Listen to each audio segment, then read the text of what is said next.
Hello, everyone, and welcome to another episode of Agave Talk, your number one source for everything agave. We appreciate you being here with us today. Today, I'm very excited because this is a brand new brand to me. I've never tried this, had it sitting around for a few weeks, and I love my Blancos. You do know that, and something I love more than Blancos, high proof Blancos. This is a brand new brand, Alto Canto. It is in this box. I mean, the bottle is behind the box. I will be opening this up in a moment. But I mean, the packaging on this, it does come in this beautiful white cardboard box. It's got like this tactile feel to it. And let me get this crest right up in there. Alto Canto, and you got this, what is this? It's actually, I believe, a hummingbird. If you go to their website, they are coming in at 9,000 feet above sea level. It is in the highlands, and it's in the Sierra del Tigre Mountains, right? The Jalisco highlands. And the Alto Canto, in reading the website, they're talking about, the flight of the hummingbird and the wind among the trees become the only music, the highland song that never ends. So there's quite a few translations. I mean, Alto Canto can mean a few things, but after reading the website, I'm taking it as it's kind of like the song of the highlands, and this then being that, representation of that hummingbird they're mentioning in their website. And overall, I'm really hoping that this is going to taste delicious. Really high proof. Tequila is something I love, and let me just open this. Let me get to it.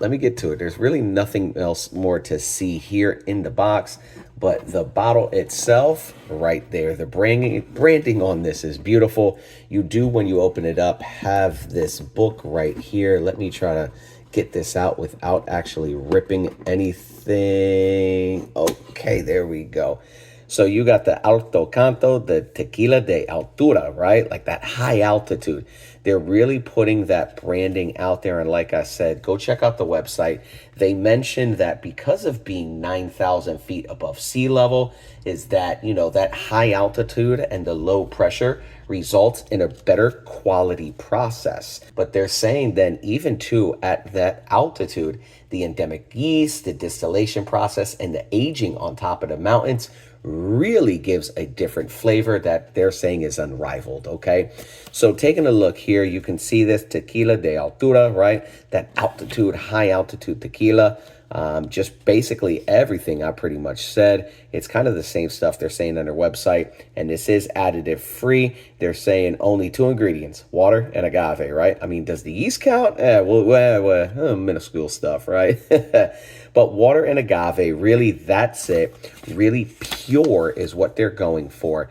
And I love when brands add little stuff like this, kind of this book, right? You can see it's got a lot of information in here. And they're saying, we believe the best way to make tequila is the ancestral way, right? The best process being those handed down over generations. So they are trying to, really market themselves as having great quality production methods. This is a very high quality spirit. They go into the land, again, the highlands of Jalisco. That's going to give that taste to, the stress in the agaves up there in the high altitude. Just the whole process, of course, using a tahona to crush. And they are really going through a solid tequila making process to hopefully make a pretty delicious tequila, all right? So this book really is just going through that fermentation, distillation, the maturation, and ultimately ends in with that tequila blanco. They do have a reposado, and of course, an añejo. But then what I'm really excited before, boom, right here, that tequila high proof. And despite its proof level, it's actually coming in, you can see back here at 48%. Despite its proof level and that crystalline color not found in more industrialized products, really it's going to be shining. Not only, cocktails, mixed drinks. You guys know I'm going neat. Anyway, so let me get this out of here. Other than that, if you want to scan that QR code, go ahead, check that out. Take a screenshot, get on in there. But I'm excited for this, all right? So let me take this bottle out. How am I going to do this? Then they got like this neckband to keep it. Let's say like if it was about to fall out, right? That neckband ends up catching it. So let me take this off. And the top on this is really unique. Let me get the box out of the way and get that bottle in shot. Pretty tall bottle with that crest right on front that was on the box. Blanco high proof tequila, tequila de altura, that 48% and a 750 ml bottle. And then you got some regulatory stuff on the back, of course. The lot numbers, bottle number 122, and coming out of NOM 1636. So 1636, actually, the only thing they are producing is Alto Canto. And that's awesome. This is not a contract distillate. They're not, having any like other brands. All they're making is Alto Canto tequila. And you can even see, I just noticed right here, elevation 9,000 feet. And then right here, this is, the lines on it, you would just think it's just lines. This is then kind of like a topographic map showing elevations, right? That's actually kind of cool. I love that Easter egg right there. And that little detail that they added, elevation 9,000 feet, then with the topographic map, because when I first saw this, I was just like, oh, okay, it's just, lines, nice, but that's exactly what this is, a topographic map. Let me, this bottle, let me get this open up so I can show this stopper, the pour, there we go, take this plastic off. And we actually do have a neck band. Let me slice that off real quick. But before I do, of course, again, they're showing that 9,000 feet, really paying like homage to the mountains that they're in, Sierra del Tigre, and that's really high up, right? Which is making this something really special due to the elevation. So slicing that neck when I went to slice it, it just kind of came off. All right, I'm just going to peel that off then. Let's put this to the side and let your bottles pop. Oh, yeah. This right here, this is absolutely gorgeous.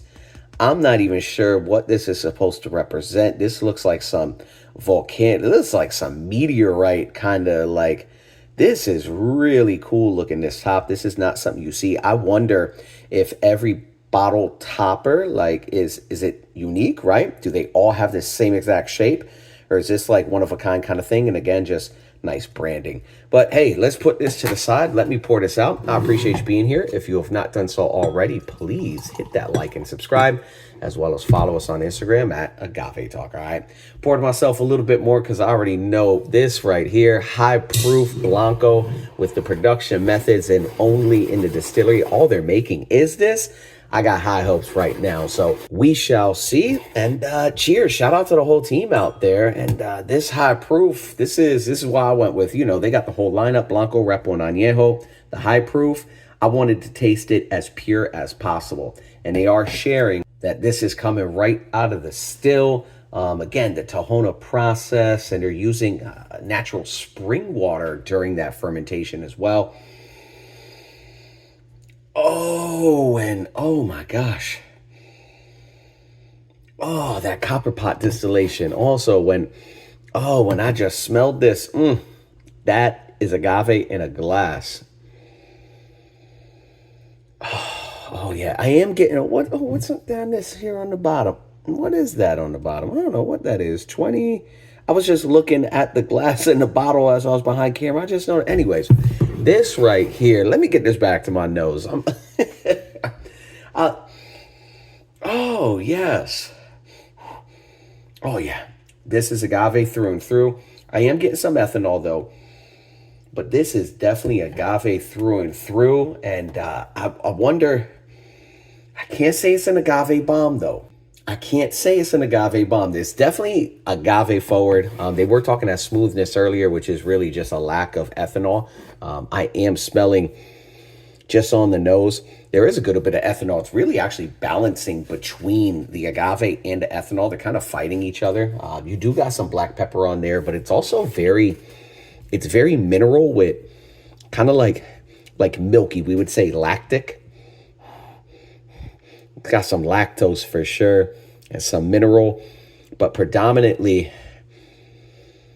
and I wonder how that's going to do with flavor. It's that agave, that nice, mature roasted agave, balancing with some of the alcohol, minerals, and it's creamy. It smells creamy. Definitely very lactose forward too. Oh, that's great. Well, cheers, everybody. Cheers, cheers, cheers. And let's see.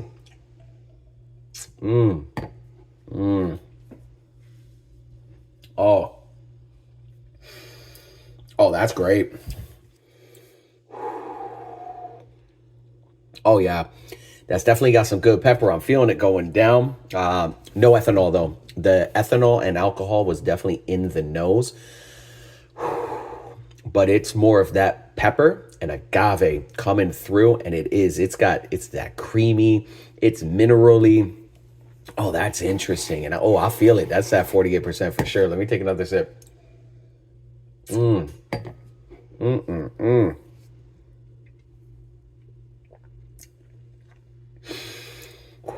It's up. And I think it's that lactose. I mean, I can even say this is like buttery. It's got a butter kind of flavor to it. Like if you had roasted agave and you just sauteed it in butter, that's delicious. It's fatty, it's thick. And that's a unique flavor you don't come across often. And if that's what the master distiller was actually going for, they nailed it and knocked it out of the park even. I like it. I like this a lot. This is actually fantastic. I'm loving this.